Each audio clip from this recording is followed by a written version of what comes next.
So I figured I'd do a little Aspen update as well. I gotta change the engine again. That's the first one, and this is the second one. The 323 that I dropped in here, it blew up on the first day.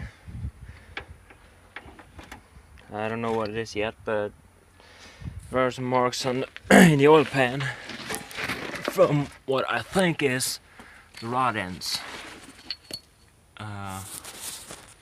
And if you can see it, there's one there, and one there, and another one up here. So right now I'm working on getting the engine mounts out. After that I'll take out the transmission linkage and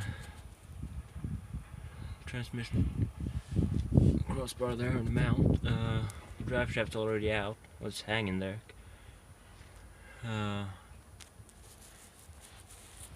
And I already got my hands on a new engine for it. I haven't had the chance to get it yet, but sooner or later. I need it by, well, Friday in 2 weeks, so at that point it's got to be in, filled up with fluids, and, well, hopefully able to start.